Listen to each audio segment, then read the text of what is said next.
Good evening. Very happy to be here for this urban yoga program. I'm not a regular visitor to Melbourne, so it's also nice for me to be exposed to the different segments of the population of Melbourne and the varied interests that the people of Melbourne have. And I'm happy also to see that there is a rising interest in spirituality, yoga, and so on, even whilst living in urban spaces. So the title Urban Yoga, I think, is quite appropriate. The topic I was asked to speak on is pollution within and without.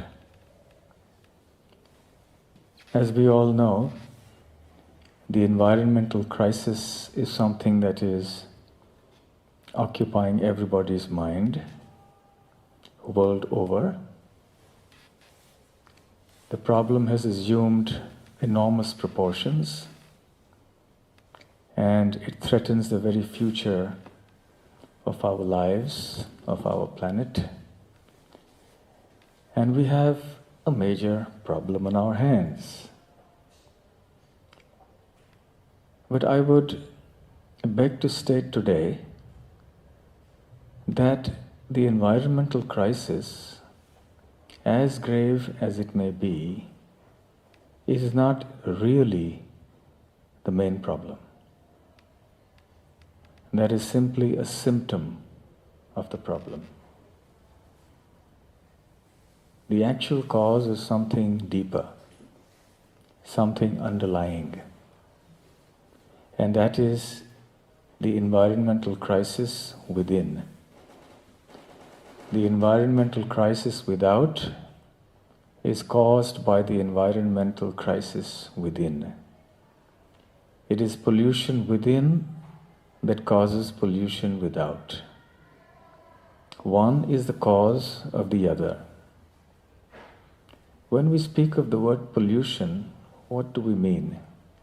In a very general sense, the word pollution indicates the introduction of some contaminant, of some substance into an environment that causes some harm.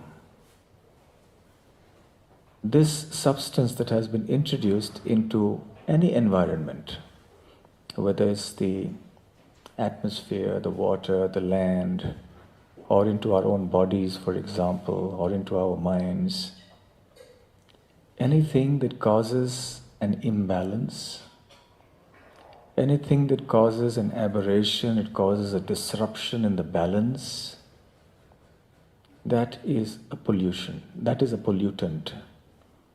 That is pollution. Something that effectively creates some harm, causes some instability, creates an unnatural situation, disturbs something from a position of equilibrium. That's pollution. That's really a broad understanding of the term. As far as the gross, external pollution is concerned, we are all very familiar with it. We know about atmospheric pollution, we know about water pollution, we know about pollution of the earth, and so many different types of pollution. What is not widely recognized and sufficiently appreciated is the gravity of the problem of internal pollution that underlies all problems in this world. It would not be an exaggeration to say that every single problem that we can think of in this world is the result of this one problem, the pollution within. If we take care of this one problem, all other problems will be taken care of. It might sound too hyperbolic, too much of an exaggeration, but it's a fact. Because ultimately, whatever situation we find ourselves in the modern times, or in any time in the history of the world, is a result of all that we have done, we as a race. As humanity, whatever we have done, we pay the price for it. As you sow, so shall you reap. So humanity has been exclusively and solely responsible for the crises, the numerous and varied crises that confront us today. So I'm not going to speak much about external pollution and its forms, because I think we're all very well aware of it. And especially in Australia and many other countries of the world today, there is a very high level of awareness about these things. Rather, I'd like to focus my attention today on the subject of this internal pollution.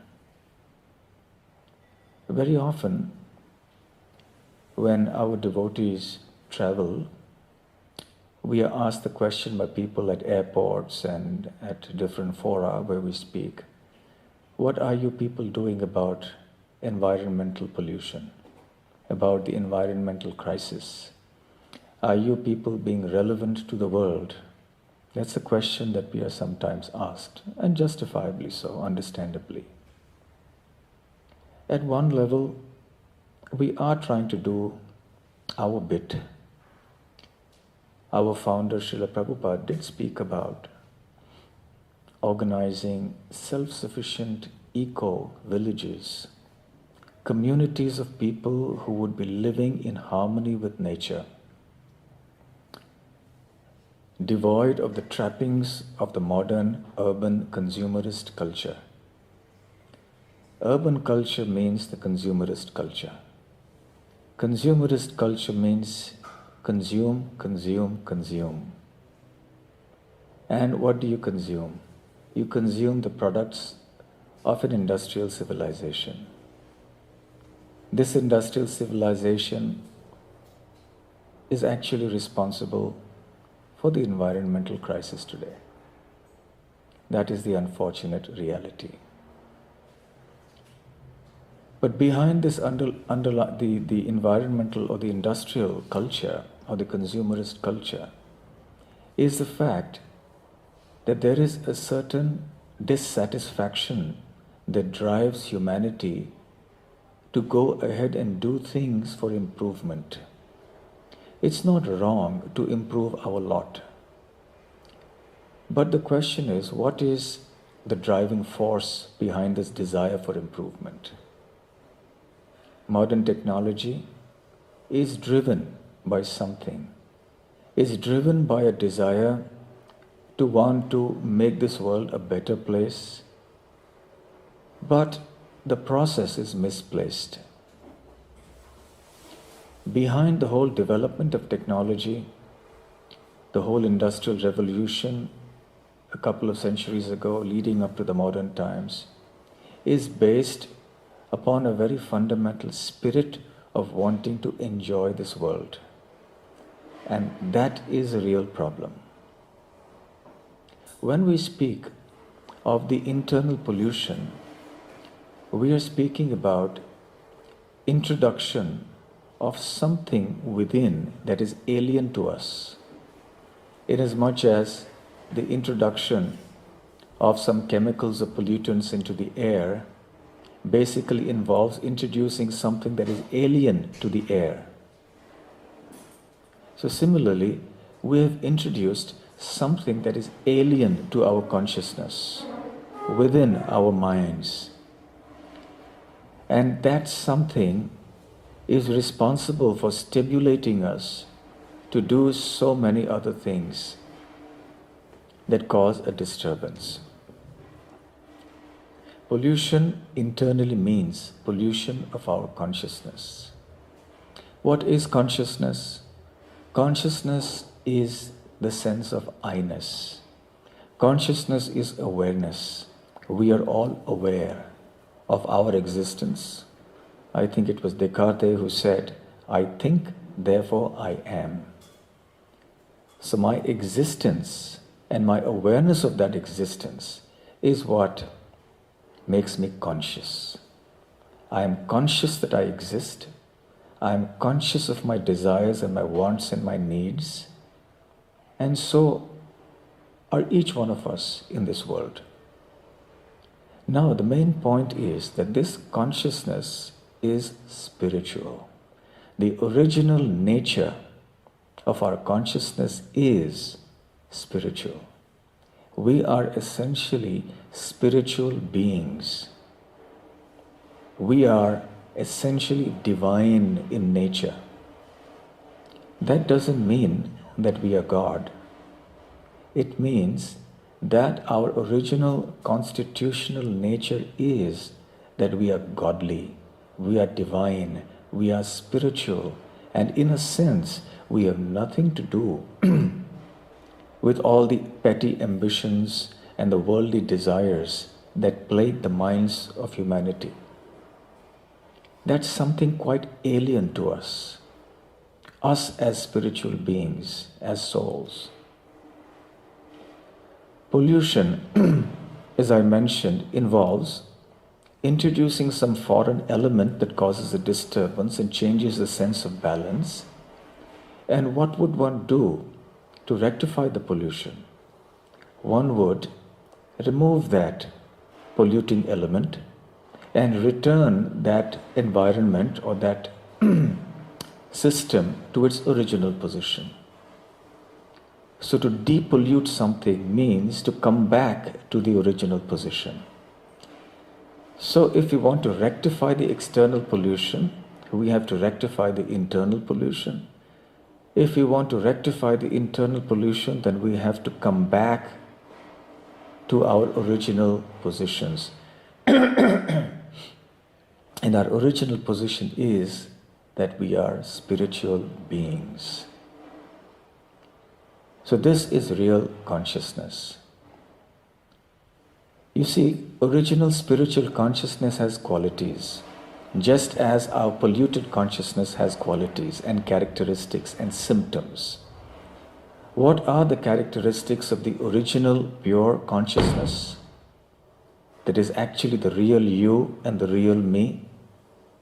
I'll mention a few words, and that should give us all a fair idea of what that spiritual consciousness or identity is all about. Love,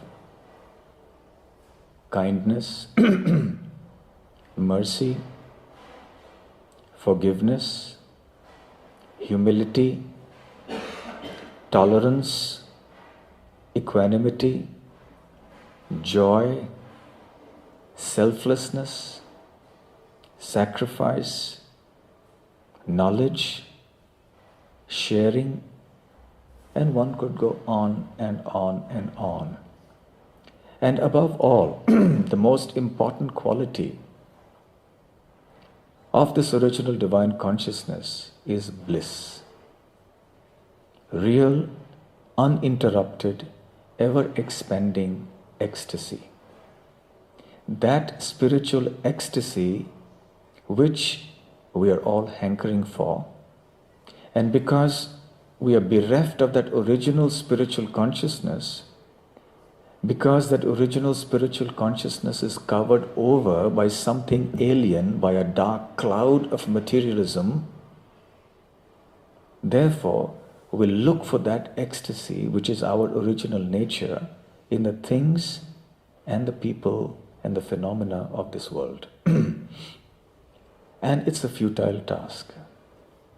It is an exercise in futility. It is never to be.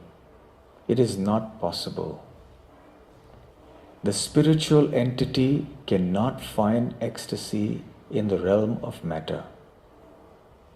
Material things, material phenomena cannot make the pure spiritual entity happy or satisfied. Inasmuch as a fish cannot be happy outside of the water, no matter what you give the fish. You may give the fish all the pleasures and comforts of this world. The latest fashionable clothes, the latest Formula One racing cars, the latest electronic gadgets, all kinds of delicious food. Whatever you may give the fish is not going to be satisfied. The fish will be satisfied only within the water. And within the water, all it needs to survive is just a few worms and a few plants, and that's it.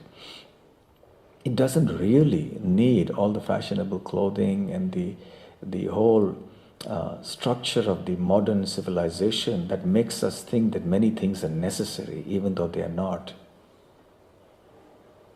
So similarly, we don't really need all that we think we need to be happy.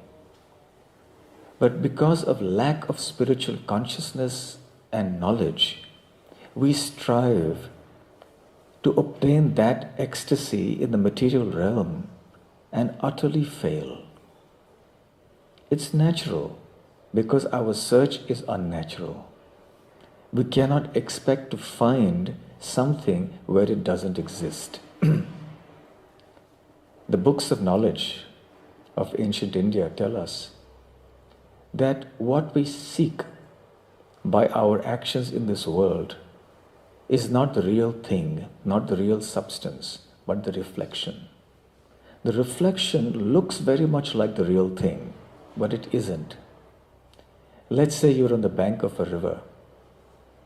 I don't know if you have mango trees here, but in India we have many mango trees, and mango is the king of fruits. It's really a delicious fruit, so everybody loves mangoes. So you see the reflection of the mango in the river. Now the mango tree stands on the bank of the lake or the river. It's got some mangoes that hang from the branch, but you're not able to see the tree. You look into the water and you see the mango, the reflection of the mango. And it looks so real. It looks so nice. And we reach into the water to try to obtain that mango. But unfortunately, when we grab that mango, all we get is a little water and perhaps a fish. But we don't get a mango. And we wonder what happened. What's the problem? The mango was there, I'm sure of it. And then we let the water calm down again and the ripples subside. And then we say, okay, let me aim now. It's right there. I can't be wrong. I just got my eyes tested the other day. So let me see again. Here I go, and we put it in again, and then lift up something, maybe a few weeds and a few pieces of straw that are floating in the water, but no mango. And we try again, and yet again, and again. And as hope lies eternal in the human breast, as the famous poet has said, we never give up. So sometimes, because instead of the mango, we get a little fish or we get a little this and that satisfies us for the time being. But the real thing we never get. It doesn't mean that the real thing doesn't exist.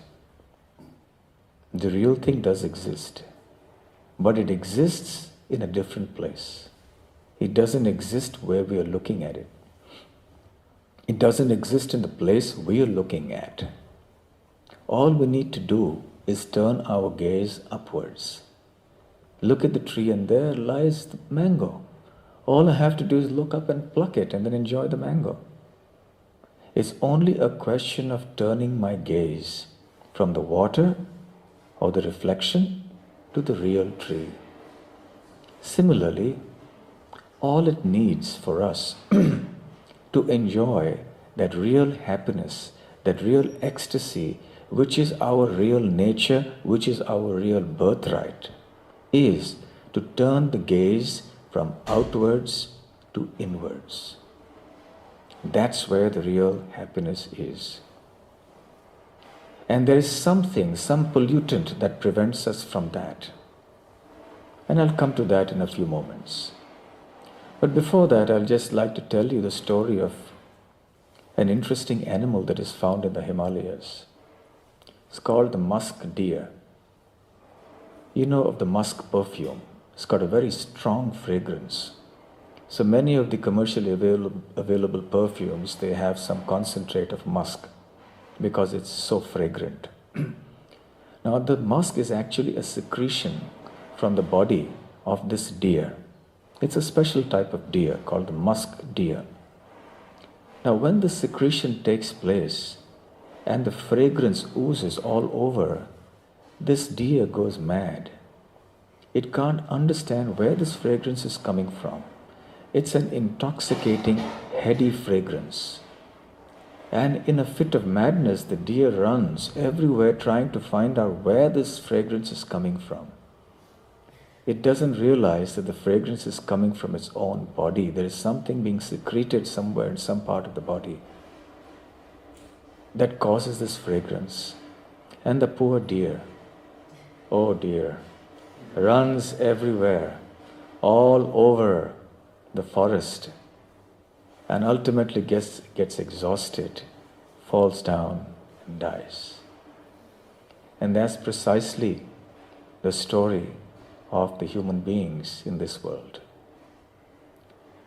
We're looking at the reflection, sniffing at that fragrance, but it's ever so elusive. It slips out of our grasp so easily. It seems you've just about got it, but the moment you get it, it's gone again.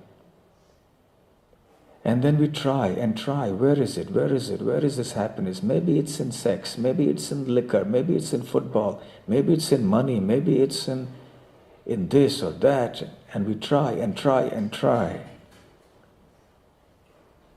But every time we are disappointed. It's not here.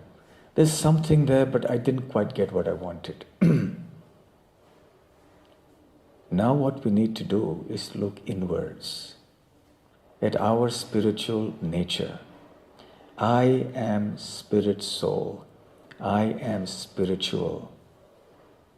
And there is something that has polluted my mentality, that has contaminated my consciousness, that is preventing me from turning my gaze inwards. There is something that is almost magnetic that forces me to be attracted to the things of the world outside. It's so distracting that it prevents me from looking inwards. In the last decade, there has been much talk about WMDs.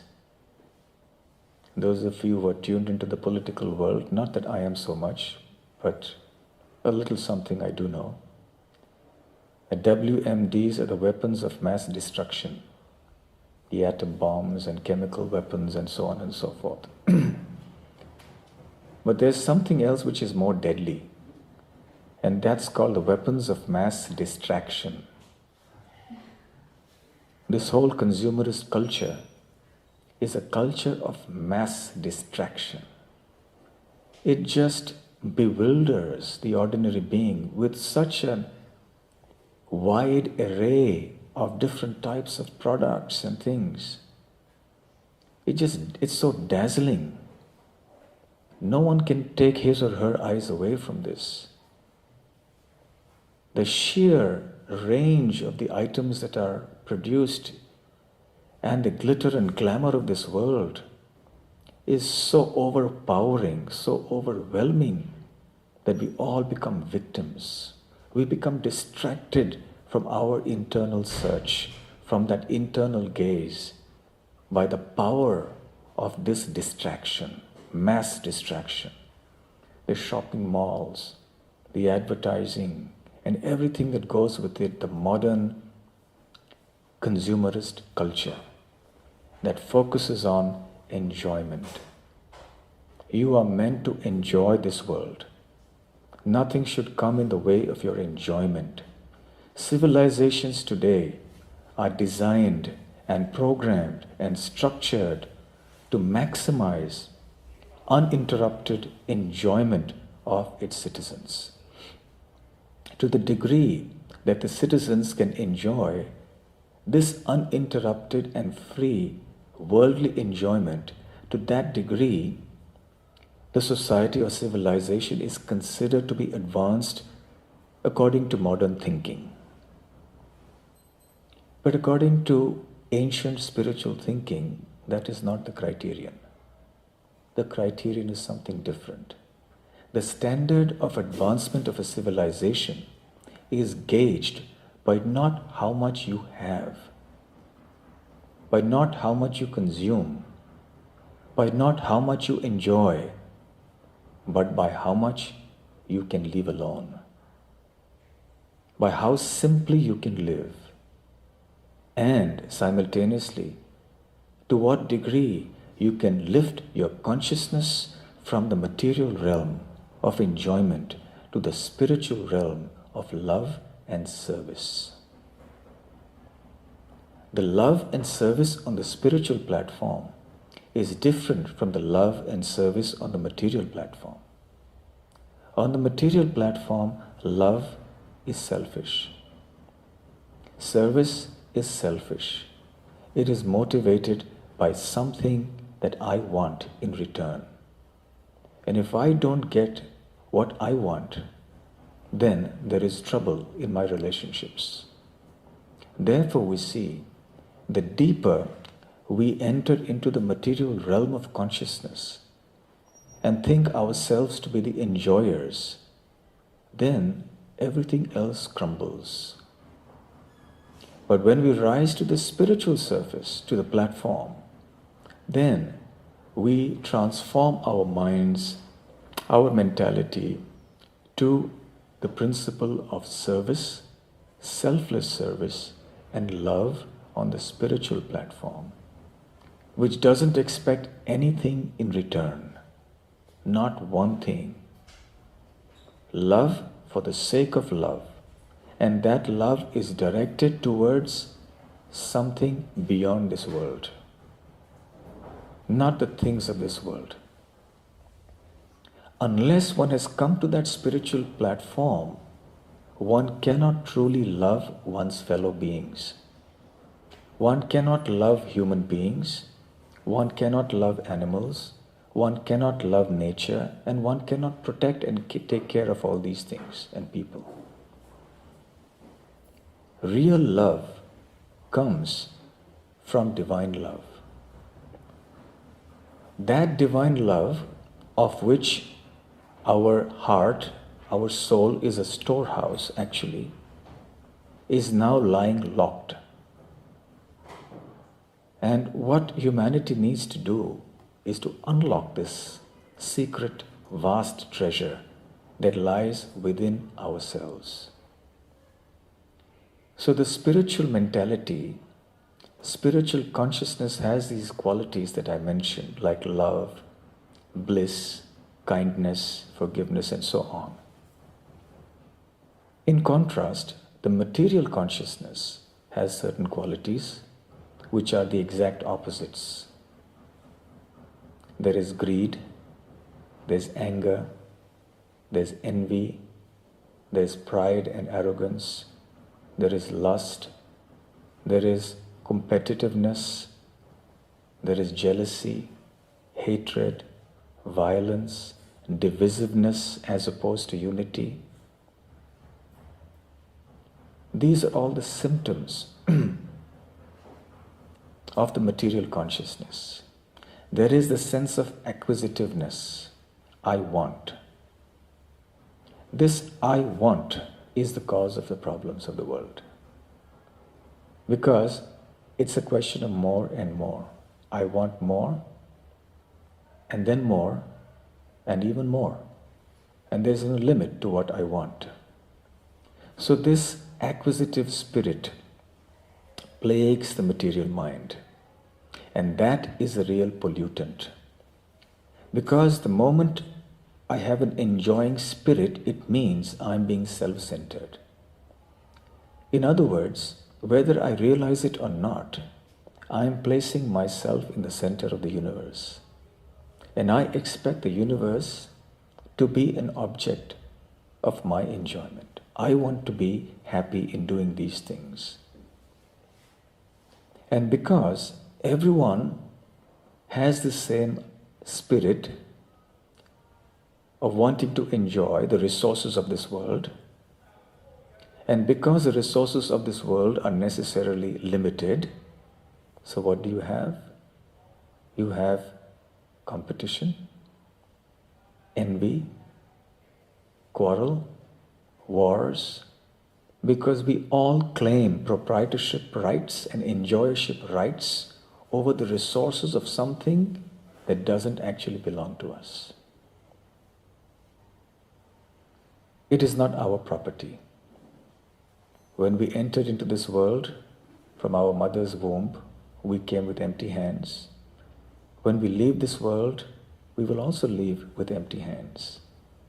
Everything else here belongs to that one Supreme Lord, that one Supreme Being, who is not to be divided in terms of religious faiths, as is being wrongly done by the people of this world, causing so many problems.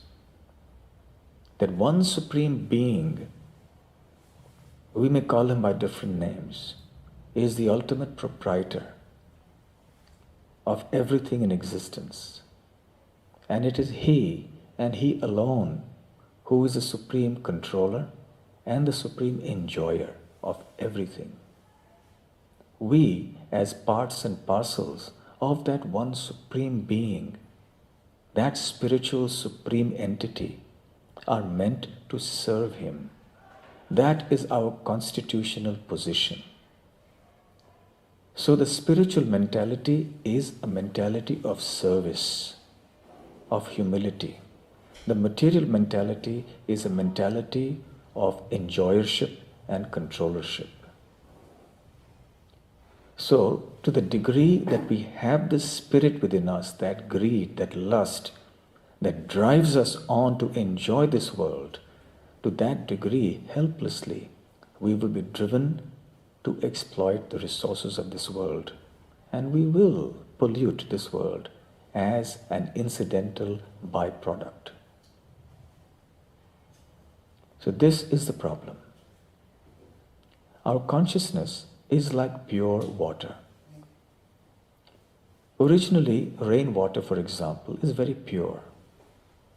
Of course, nowadays you have the concept of acid rain. Because of all the toxic fumes in the atmosphere, even the rain that actually, even before it touches the ground, it's become polluted because of all the acid and all the other toxins in the air. But assuming that the toxins are not there in the atmosphere, the rainwater is actually very pure. And it becomes impure when it touches the ground or comes in contact with some other pollutants or toxins. Then that water acquires that quality of that new substance, that alien substance. So when therefore you see, some of our ancient books of knowledge have talked about different types of water, for example, just to make an incidental mention.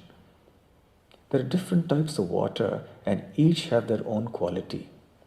Water in a well, water in a standing lake, water in a river, water from the sea, water from a spring that comes from underground, water from a waterfall, rainwater, each has its own unique characteristics. In some of the Ayurvedic books, these characteristics are delineated. And by the way, I will just mention that the purest form of water is considered to be water from a river in which the water is flowing and dashes against the rocks. And when such water is considered the purest, which comes down flowing from the hills and moves on. So in any case, water is very pure. But when it comes in contact with certain substances, like acid or mud or whatever, it becomes polluted.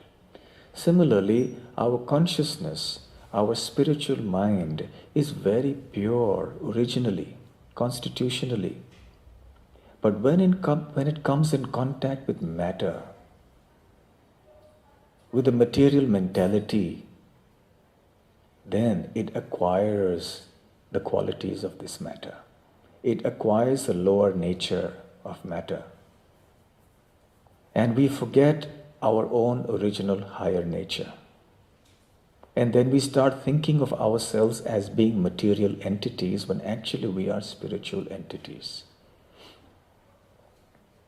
And our consciousness is very sensitive. It's very easily affected by changes in the environment and substances that may be introduced into it.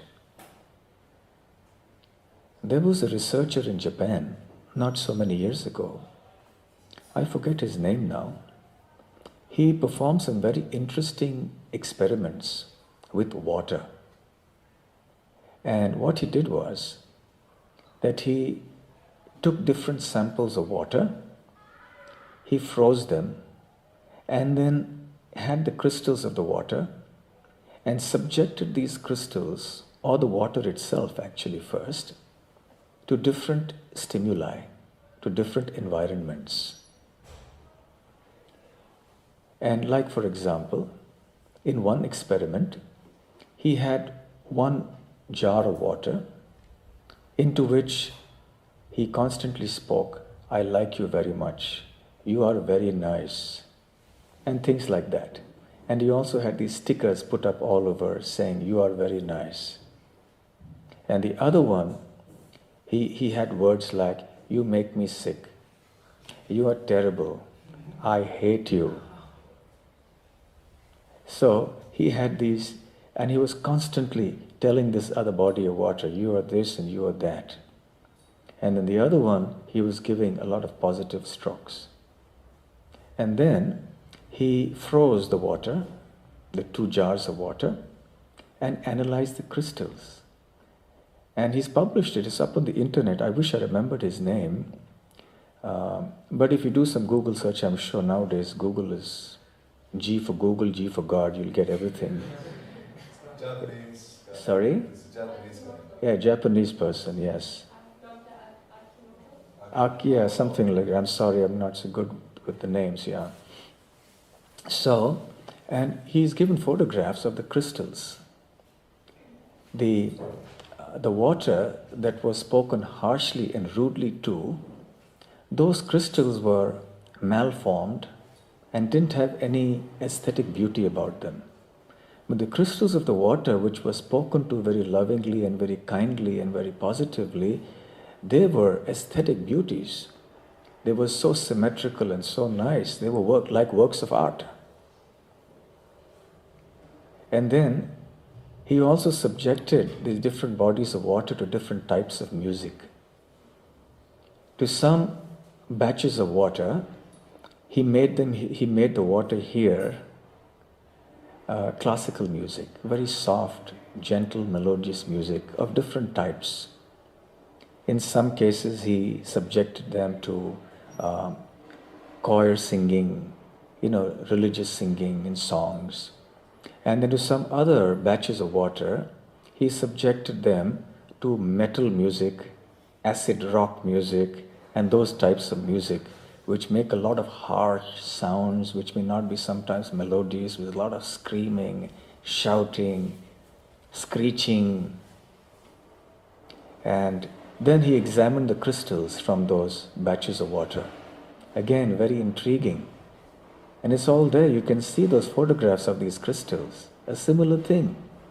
Those batches of water that were subjected to very soothing music, melodious music, their crystals, they came out to be really beautiful. And the crystals of the water that was subjected to all this acid music and metal music or whatever other kinds of music were there, they again turned out to be without any specific shape or form, and they were malformed, and they looked kind of dull and sad. But these crystals looked bright and happy. And he did so much study like this on the water to indicate that basically everything is very sensitive to the environment. To what you subject a substance to, that substance amends its original nature to conform to that, the property it has acquired from that alien element. So also with our original consciousness. So long have we been in contact with this world, and the worldly way of thinking, namely, I am the enjoyer, I am the center of the world, I want to be the enjoyer, the controller. So that has rubbed off so much on us that has become our second nature. But it's not our first nature. Our first nature is spiritual. This exploitative mentality that has arisen from the conception that I am the enjoyer and I am the controller and I want to enjoy my life like this is what is a primary pollutant in our consciousness. If we can transform this enjoying spirit into the serving spirit, then everything will be achieved. But then the question arises, where should that serving spirit be directed? There are many, many people in this world who understand this principle of service being superior to enjoyment. But because of lack of a higher spiritual understanding, they channelize their serving propensity to the things and objects and people and phenomena of this world, which is much better than grossly trying to exploit and enjoy the resources of nature. But nevertheless, it still is not a solution, because we are still trapped within this mentality. So then we have to direct that serving spirit to that one supreme spiritual entity. We have a relationship of service to that one supreme entity, who is the one and only enjoyer. Sometimes it pricks our ego, and we may think, why does he have to be the enjoyer? Why does he alone have to be the enjoyer? Why not me? It is precisely this attitude that is at the heart of the materialistic mentality. But when we understand that we are parts and parcels spiritually and in every way of that one supreme being, and we divert our serving propensity to that one supreme Lord, then automatically we become blissful. We offer ourselves for the pleasure of that one supreme Lord in service. And in that service lies a higher pleasure, a higher enjoyment than even by receiving that service. Actually, in one sense, the devoted soul that serves this one supreme entity selflessly, only for the sake of pleasing that Lord, experiences a greater happiness than even that supreme entity. This is a mystery of the spiritual realm. Because it is in serving that we get more pleasure than in being served. Sometime about 50 or 60 years ago, there was a Prime Minister of England who one time was in his office and he had a visitor. And the visitor was asked to wait. The visitor knew him quite well, but still he was asked to wait. And he was waiting, and the Prime Minister was taking his own time in his office. Finally, the visitor barged into the office because he didn't want to wait any longer. And what did he see inside? He was expecting that the Prime Minister would probably be talking on a dozen phones and doing so many things and signing papers or whatever. But he wasn't doing that. He was on his hands and knees, and his little grandson had straddled him on his back and was riding him piggyback. Giddy up, giddy up, giddy up. And the Prime Minister of England was enjoying himself thoroughly. It was said that at that time the sun never shone or sun never set on the British Empire. Nowadays when I go to England, I see the sun never rises in the British Empire. It's always dark and gloomy. There's never any sunlight hardly. It's always so cloudy and rains. In any case, that was something they said in those days. So he was such a powerful man in those days, 60 or 70 years ago. He had practically half the world at his command. He had thousands and thousands of people, hundreds of thousands of people under him. But he took more pleasure in serving somebody who was actually quite helpless, who was dependent on him. And he was more happy serving this little child than in experiencing the egoistic happiness of that high position and being a lord. This is just to illustrate that the serving spirit is not something demeaning. The serving spirit does not make us lower than what we are. It is not something that is humiliating. Rather, it is something that is truly uplifting, truly purifying. And this is the cause of that ultimate bliss that we are forever seeking, but unfortunately unable to find in this material world. So if this enjoying spirit, this exploitative spirit, this self-centered spirit is taken care of, is washed away by the gradual process of learning to serve that one Supreme Lord, that one Supreme Entity, then we will be effectively removing that pollutant, purifying our consciousness and bringing it back to the original state of the consciousness, which is actually a state of love and bliss. Love and bliss are actually one and the same thing on the spiritual platform. There is no difference. Love of God is bliss, and nothing else is bliss than that. And we see this in the mystics of all religious traditions.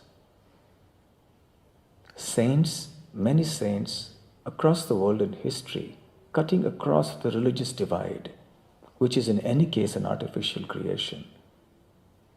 We will see they went into rapturous ecstasy. They gave up all the pleasures of this world, not for nothing. We are basically seekers of happiness, so they didn't give it up for nothing. They did experience something so significantly higher and better that they considered the pleasures of this world to be insignificant. That was their calling. That was their spontaneous outpouring. And that is reflected in many, many of the scriptures of the world. Unfortunately, this mystic devotional element has not been emphasized in the different religions of the world so much as it needs to be. Rather, it is the more ritualistic aspect that has been emphasized, the organizational aspect that has been emphasized. And therefore, the real essence of all these spiritual processes, which are fundamentally one, are not kept in focus. So if we revive that focus, then yes, we will be dealing with that pollution within, purifying our hearts of all the contamination that has been there from time immemorial. Once this world is populated by people with pure hearts,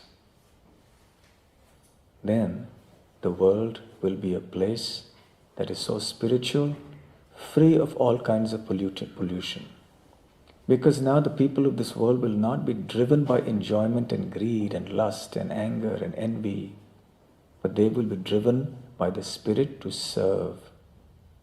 In a spirit of humility, they would like to serve everyone else and make them happy. Imagine a competition when everyone serves and competes to make everyone else happy, as opposed to a civilization where everyone competes to make oneself happy. This is the difference in the two platforms of thinking. So how does one do that? How does one reconnect with one's source? How does one come back to one's original spiritual position as being lovers of God? The beginning is to associate with those who love God, or at least those who are sincerely trying to love God, following some authentic, authorized process. It doesn't matter what particular external form or denomination it is called. And principally, our ancient books say that in this age, which is called the age of quarrel, where we quarrel for no good reason at all, the way to reconnect ourselves to that original spiritual essence is the chanting of the names of God. This chanting process is the one that filters our mind, filters our consciousness, purifies it. Inasmuch as a water purifier can purify water from all its contaminants. So all this lust and greed and pride and envy and hatred and so on and so forth will get cleansed by the process of chanting the names of God. And you had a demonstration of that a little earlier, where there was so much nice melodious chanting of the holy names. Just by following this process and also cultivating knowledge from the ancient books about how we should live, about certain philosophical elements of this spirituality, gradually we will see ourselves in a different light. We will see the world in a different light. We will feel ourselves so light and happy. You will see yourself practically floating, not walking on the ground. This is what real spiritual life is all about. We call it Krishna consciousness. To be conscious of Krishna, that one supreme, all-attractive, supremely lovable and loving entity. Some people call him God. We prefer to call him Krishna. Because God connotes or denotes majesty, awe, reverence, power, and such things. But Krishna denotes just one thing, love. And another thing, happiness. All we need to do is to reconnect with that Krishna.